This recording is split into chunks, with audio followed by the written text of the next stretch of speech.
Hello. Hello from Waterworld. We are floating here on our boat. Why not? My name is Chris. For those who aren't regulars on our channel, I'm Chris. Hi. And I'm Cherie, and we're Technomadia. We have been full-time nomads since 2006. We split our time between Why Not, our boat, which is currently in Sanford, Florida, and we have two other RVs. Oh, you got our Yeah. little, Oh, the little minibus. mini Zephyr. Yes, this is our other house. It's just currently in Arizona. We miss it, but it is hopefully waiting for us to come Yes. visit at some point. Our vintage 1961 bus. So, quick update. A little over 2 weeks ago, we had a little visitor to Florida. You might know him as Ian. Ian, the relentless, Yes, annoying. definitely relentless. Of course, where landfall was, which was west of where we are, And south is and west. Yeah. there are people still just not even able to get to their houses to see what happened. Never mind starting to Yes. even pick up. I mean, it's devastating what's going down in Fort Myers, Sanibel, and those areas. Yeah. So we got off incredibly easy. So we're not trying to do anything here of saying, "Oh, woe is me" in any fashion. But we got off extremely easy. We rode out the storm here on our boat in Sanford, and actually the most difficult part in some ways has been the time after the storm, where all the rain that dumped on Florida. This was like 15, 20 inches of rain in a lot of places here included, but particularly upstream of here has been bubbling and moving and reaching to us, and there's a lot of water to deal with. So we initially saw a little bit of flooding from Ian, the storm. It was tropical storm force when it got to Central Florida. We're in Sanford, Florida, which is just north of Orlando, and it's part of the St. Johns River system, which flows from about Vero Beach northward up to Jacksonville. So a little over 300 miles. We're about midway on that river system. We love it here. There's many reasons why we've been here for so long. But this is where we had just come back from a 3-month van trip, and we basically had about 5 days to prepare when we knew Ian was coming this way. But Ian dropped 15 to 20 inches of rain, I think is where the estimates are at. And he had initial flooding all over. And then as that water started to recede from where it flooded, it flows into the river systems of Florida, one of which is the St. Johns River. It has been swelling, and it's a very, very slow-moving river. From Sanford, where we are, 140 miles north to Jacksonville, there's only about a 30-foot drop in elevation. Yeah, it's very, very... Over 140 miles. Yeah, so this is one of the slowest flowing rivers around, and because of that, the floodwater is just built and stayed. And actually, they kept rising after the storm until, I guess, they peaked just this past Sunday? Sunday morning. So we did a live this last week, which was pretty much at the crest, which was 8.96 feet above normal. We are currently, I think, when I checked the gauge just before, about 8.71, 8.6, so we've gone down in there. About 3 to 4 inches, which if it's pretty dramatic, the difference, but it still means we have to wade ashore. The whole Marina Island still has no power.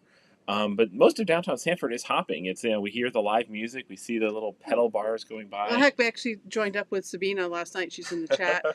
We went Sanfording last night.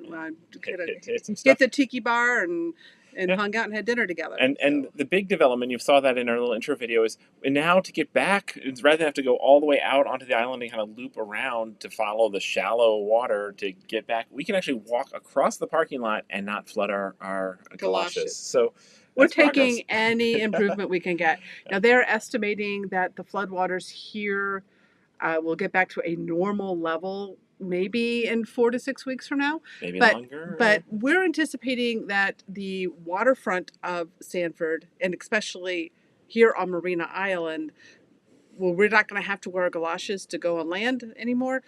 I'm expecting that sometime later this week. Yes, at the rate that water is dropping, we might be able to find a path that is dry. There will still be a ton of water everywhere, but a path that is dry by the end of this week, and maybe that's about when they'll turn power back on, which would be great. Probably they'll turn power back on just in time for the temperature to get cool outside and us not to want air conditioner so much. Yeah, so, convenient timing. I'm sure that's exactly what will happen. But fortunately, our solar has been doing good and keeping up on most days, except those gloomy weather days we had. Yep. So they turned off power last Wednesday. So we have been without power for about 10, 11 days now.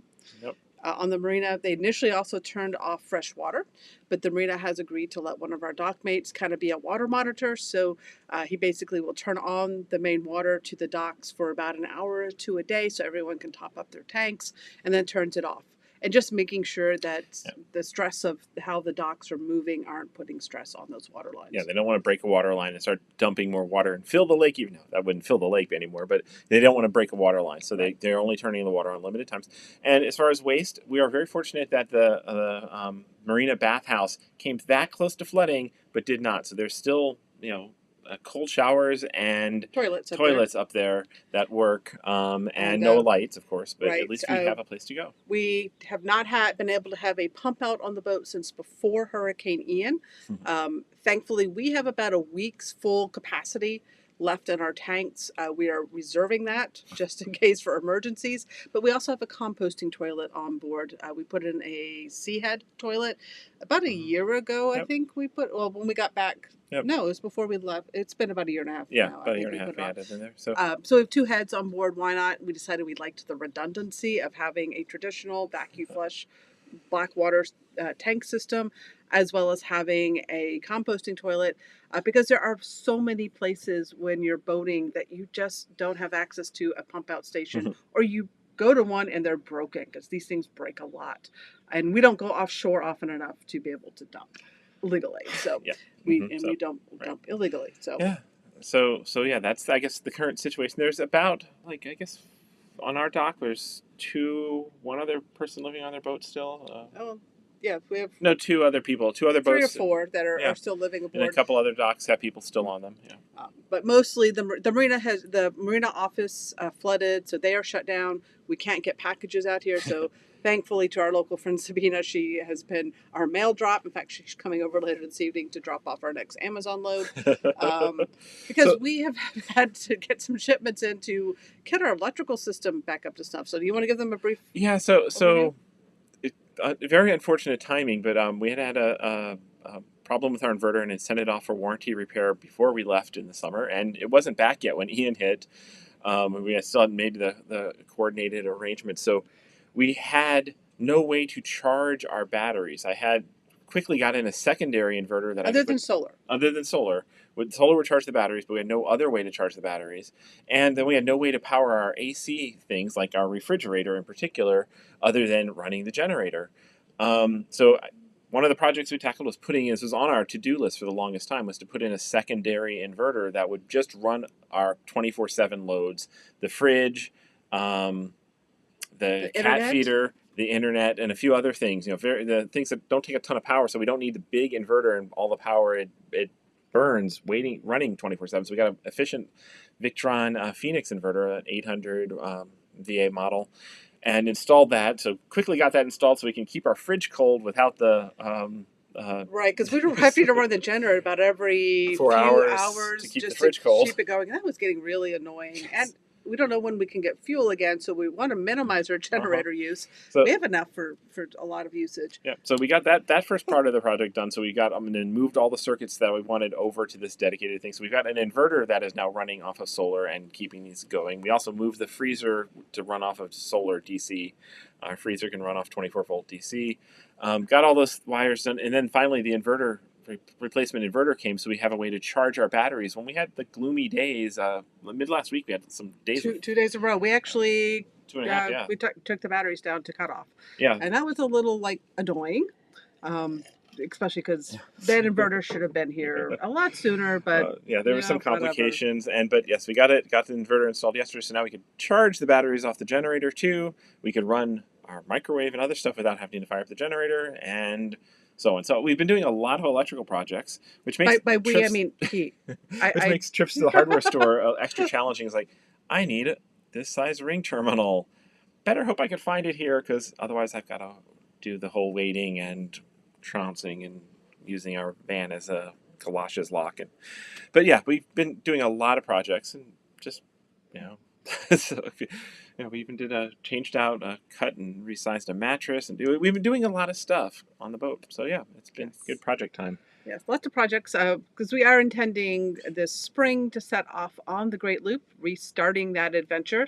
So that's one reason we came back to Sanford earlier on our band trip is we decided we just wanted to spread these projects out more. Yes. And Ian has definitely bumped some of those Yes. projects up the The list. electrical projects became high priorities because they were essential to Hmm. keeping us going while we're sitting here, um, you know, a few hundred feet away from electricity. That is on the shore. But yeah, I mean, we're doing great. I mean, we have, we designed our boat with, to be off grid and to be independent and to go out and anchor for weeks on end. So This this is is this, kind of what we built it for. and yeah, this is kind of like anchoring out, but we're tied to a dock and have access to an amazing city that we love, Yeah, and friends and family, and it we've been sharing a lot on Facebook, kind of daily posts about what life has been like the last 2 weeks since. Like, oh gosh, it's been over 2 weeks since. Yeah, it's been since the 2 weeks hurricane. since the water really started to rise, and a lot of people have said, "Well, why haven't you left? What? You have a boat, you can just move on." Oh my And gosh, why don't you get out of there? well, number one, we don't want to. We We love love it it here, here.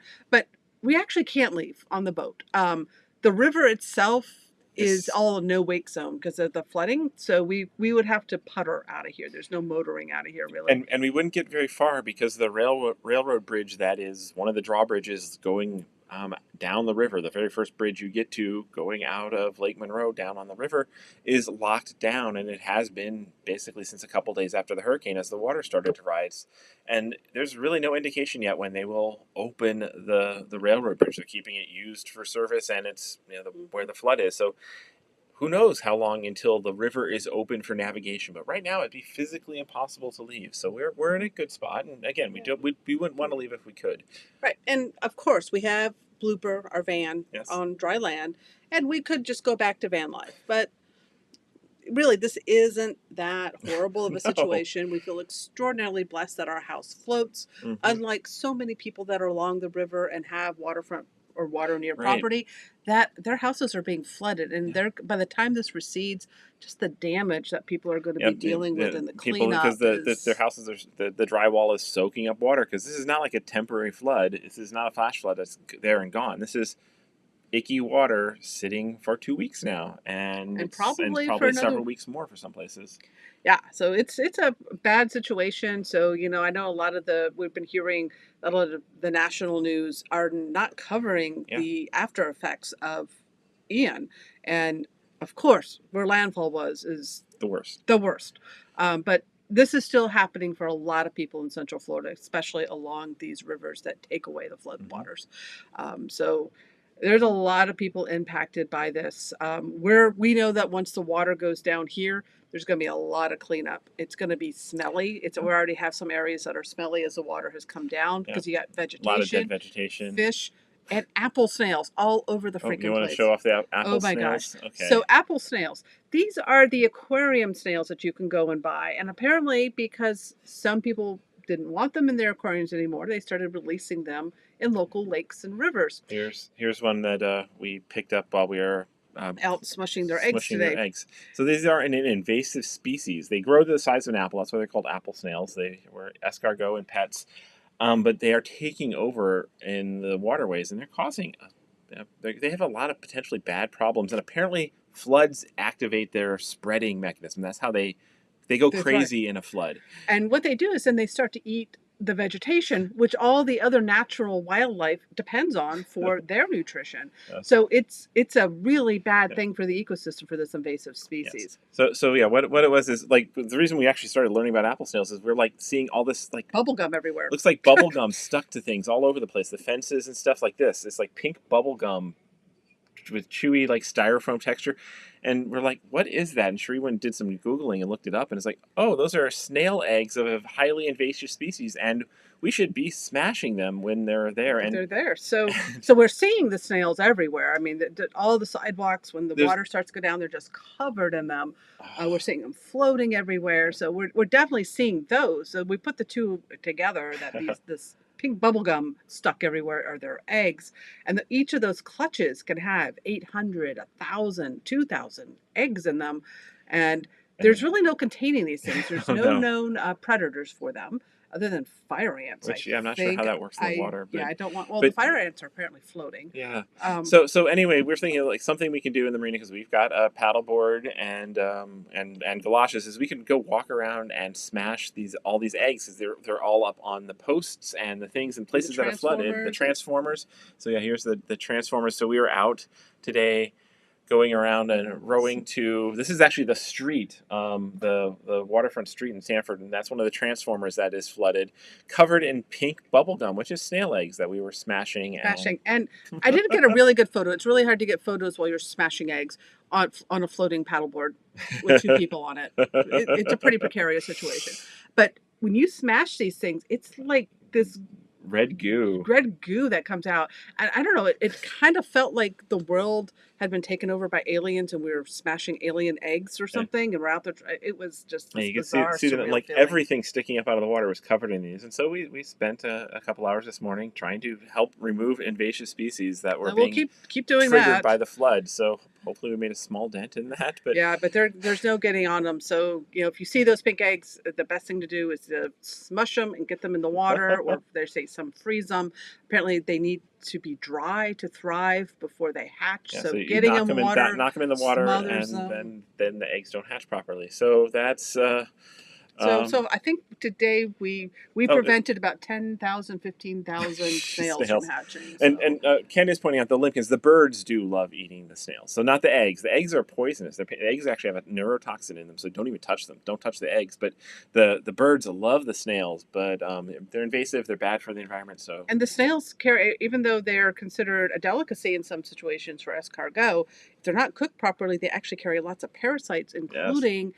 A lung ringworm or something that I was reading about. I was yeah, I don't want that. Okay, so we went on snail patrol, and we've been picking up trash and doing what we can, and then just trying to enjoy living our lives. You want to show the drone footage now too? Yeah. So Chris took his drone up and got permission to fly around here.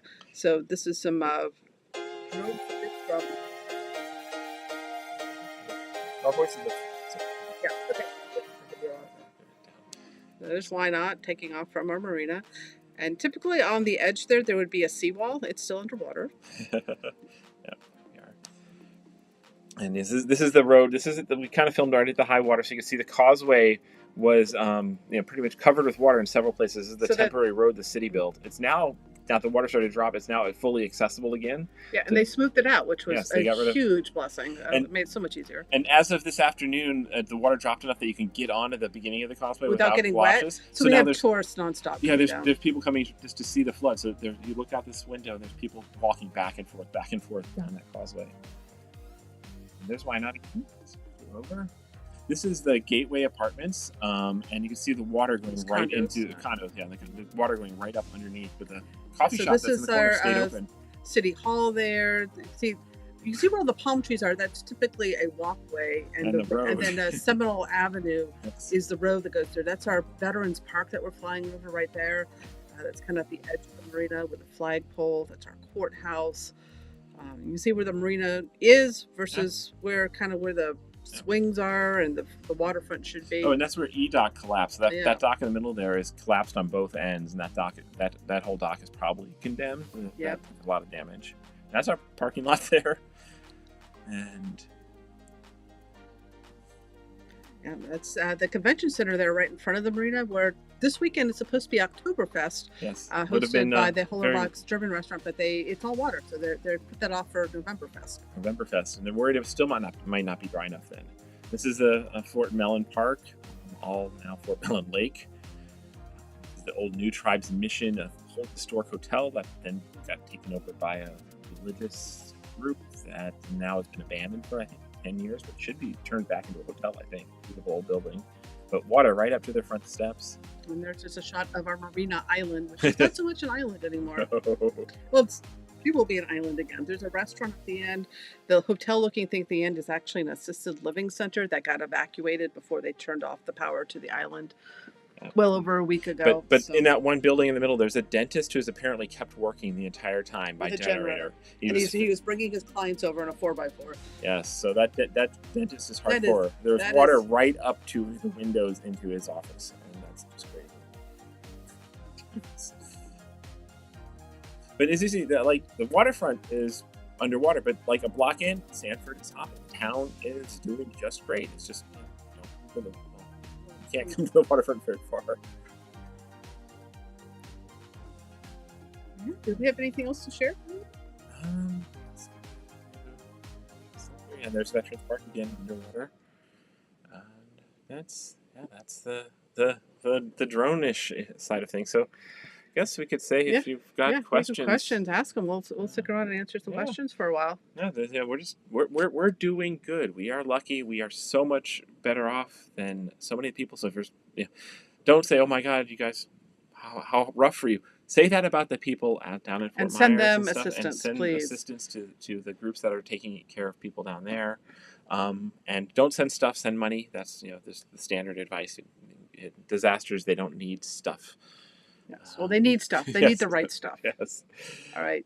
So we have a question: is why can't you spray something non-harmful to the environment on the sails? Yeah, you can spray anything you want on them that's non-harmful. They're still going to hatch.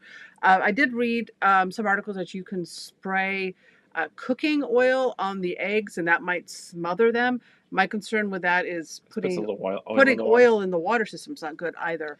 Yeah. So I'm hesitant to do that, or rather smush them. But as far as something that would kill the snails and or the eggs, all of the research I've done so far shows that nothing has been found that would specifically just kill them and not affect the other aquatic wildlife. So we obviously don't want to disrupt the stuff that should be here. Yeah. But because the eggs need to be dry to hatch properly, is apparently just spraying them with high pressure water is one thing that does blast them off before they have a chance to fully gestate and develop on the dry land or the dry posts. Yeah, it seems the best thing. I was reading some states they've actually gone to organizing volunteers to go and pick up the larger shells, the larger mature snails, and disposing of them in some way. I saw some say it's actually illegal to do that. I haven't researched for Florida, so I'm not going to be doing that until I know for sure. And then I would need to figure out exactly how to dispose of said snails in such a way that did not spread them somewhere else. Because they're afraid that birds might come and peck at them and then spread them elsewhere, and that causes even more of a disaster. Yeah. So apparently these snails are rampant all over the South, and we never really. I mean, this pink poop has been around since we first came to Sanford. We were kind of curious about it. I think someone had told us once, but what it was, maybe. Yeah, I think. But it was never a big deal. But now after the hurricane, just in the last few days, it's popped up everywhere. It's like there's like the trash cans that are surrounded by water over by where the boat ramp used to be were just covered in this pink goo, and we're like, what is this? And like, oh, snails. So another question is, why is the water so high? And as we covered at the beginning of the video, so Ian dropped 15 to 20 inches of rain across this area of Central Florida, and as that water recedes in localized flooding, it's going into the St. Johns River, which is the lake that we're along. Lake Monroe is about midway in this river system. Yeah. So the water here in Lake Monroe peaked Sunday and is now down about 4 inches, and hopefully will continue to drop. Let's see. Nice T-shirt. And then Sabina's the water and the footage. Yes. My shirt? I guess, I'm not wearing a T-shirt. Yes. Hey, NASA. It's like, maybe we'll see Artemis launch soon. So yeah, I don't think there's any launches tonight to share with you, so sorry about that. Last video had a rocket launch, which is cool. If you got questions, ask them. Yeah. What's next for us is I'm anticipating the water might be down to a point that we can actually walk without galoshes off our island and out of the marina. Hopefully later this week. I think they're estimating about a drop of 1 inch a day, and I think for us to have a dry path out of here, I think 6 more inches. I think we need 5 or 6 more inches for it to go down. Yeah, but every inch does make it a little bit easier, and maybe at some point they'll turn the power back on, at least to the bathhouses, if not to the docks, and hopefully the docks before too much longer too. Yes, and hopefully they can get pump outs going, and then that allows the marina for people who have been displaced from their boats can get back on. Because again, I said we are lucky because our boat is set up for off-grid. A lot of the people who live at this marina, their boats don't have generators. So they've had to evacuate, and they come by and check on their boats once or twice a week. But there's not a lot they can do. Yeah. And we're on call for I think about a dozen boats right now. Checking on them for them. So if you do have a boat here at the marina and you would like someone to check on it, please contact us or whatnot. We're more than happy to shoot you you some images or check anything you Yeah. would like. Mhm. We're here. We're happy to help. Yep. Although we can't, might not be able to get to the West Basin because Yeah. it is pretty deep. But Yeah, and particularly EDOC. I mean, we can maybe row past on the paddleboard or the yeah, dinghy at some on a point. calm day. So, But yeah, if you're watching and curious about your boat and didn't see it in the videos or things like that, just let us know. We're happy to go check it out for you. And Roller Angel says, "Aren't you glad you live on a boat?" And when it comes to flooding, definitely, we like having a house that rises above the water. When it comes to the wind of a hurricane, It was a little bit shaky, yeah, but we got through it. Yeah.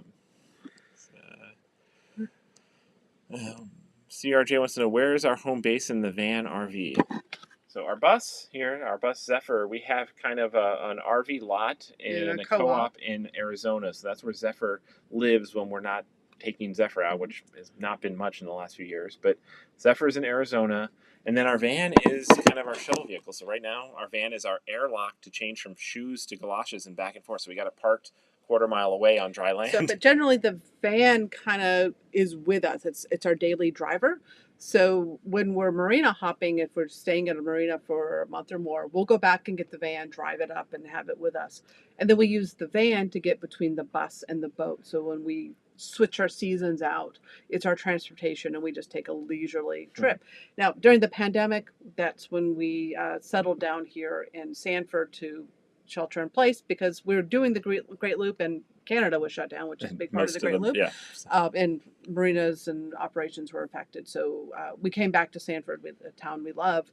And we've been, for the last 2 years, been using the van to go out for 3 and 6 month trips, just to mix it up. Yeah, so we got back to Florida from a 3.5 month van trip just in time for Hurricane Ian. I guess we had an inkling that we were planning to be, right now, we were going to be in Arizona in Zephyr.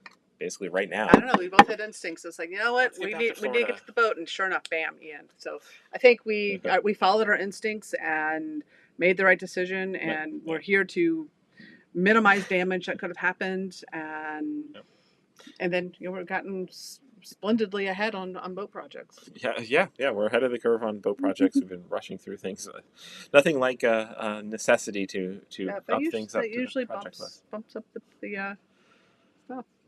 And I think we're caught up on questions now. So last chance, or we might go step outside and see the last of the sunset. And yeah. Okay. Oh. Yeah. So Chris and I will be calling it an early night tonight because we are. Oh gosh, yeah. He is training for a marathon. He decided for his 50th birthday, which is in just over a month, he was going to run a marathon. So he's training for a marathon, and I've decided to do a half marathon. So. And tomorrow morning at 6 a.m. is our long training run. So we'll be doing very long run in the morning So yeah, we got it early to bed tonight. Wish us luck because this is a stretch, but yeah, we'll see how it goes. But yeah, our general plan is we'll be here in Sanford through probably January, and hopefully by then the river's back to normal and we can get to Jacksonville. There's some boat projects lined up there, new canvas and things like that, and then we'll be starting the Great Loop in the spring. We're probably going to do it over 2 years and storing up north and winterizing and returning, hopefully, to go see Zephyr in Arizona next winter is kind of the plan. So we've got. First off, we'll say, how's the food? I'm guessing he's referring to the food in Sanford. There are so many good restaurants that we're kind of having a hard time figuring out where to eat without breaking the budget too many times. So, yes, there's amazing dining in Sanford. We love just steps from here. We've probably got about 20 different independently owned restaurants. We've got 5 breweries, a distillery, a winery. And a cidery, but we think the cidery might not have cider anymore. I don't think Tuffy's making cider anymore. Yeah, there was no cider. We were there the other night, and there was no cider. Their own ciders were all gone. So, but lots of bars as well. We have 2 community theaters. So we love it here. There's so much to do. There's always street festivals going on. We saw Grease, the production of Grease, just last week. We're supposed to be seeing Rent, but that got Ian impacted that, so hopefully it gets rescheduled for us. We're loving Sanford. Anyway, by boat or by land, come to Sanford. We highly endorse this town.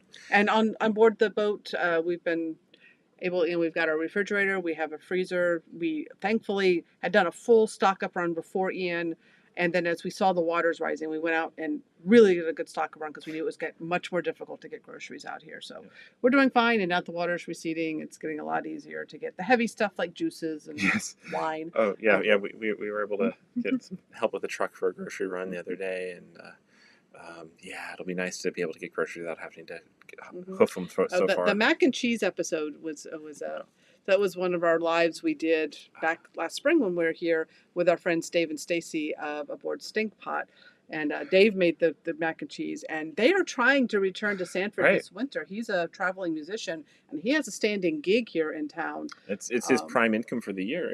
He wants to get back to Sanford. I don't know if they're watching today, but they are very concerned about how long it's going to take them and whether there will be space here because so much of the marina's capacity has been lost. But everybody here at the marina is, Dave and Stacy, come back. We're waiting for you. And as soon as that river's navigable, they'll hopefully be here and entertaining the town of Sanford with his music again. Yes. Now, we've had the request for many Kiki. requests popping up here. Let us see Kiki. So here's the Admiral of the Fleet. This is Kiki. She just had her 14th birthday last week, so she's been with us traveling since she was 7 weeks old. She knows nothing of it. And Sabina, our friend here locally, she actually bought galoshes so that she could bring Kiki treats last night that she bought in Germany. And Kiki really appreciates that, right? Don't you? Yes. she gave her she wasn't happy at first, but now she ate a lot of it today. So, Sabina, Kiki appreciates your gift from Germany, and thank you for wading through alligator-infested waters to bring her a treat. Now, let's see. So I think we've shown Kiki. Now, before we're going to end this video, we're going to run the intro video that if anybody who didn't see it, of kind of walking around through here through the floodwaters again, and the taken current this state. morning. Yes. So well, the current this state. morning. Yeah, a couple hours ago. So you'll see the current state of the water outside again. But we'll be ending the video as soon as that little video plays. So good night, everybody. Thanks for joining in. I don't know if we'll be keeping this cadence of weekly lives, but it's been fun. Thanks for joining in. And if you have ideas for future topics you'd like us to cover in a live, let us know. We might just get inspired. And if you see pink snail poop, smush it. Smush the poop. Okay. No, bubblegum, not poop. Yeah, bubblegum. Yes. Smoosh the pink bubblegum. Okay. Good night. Good night.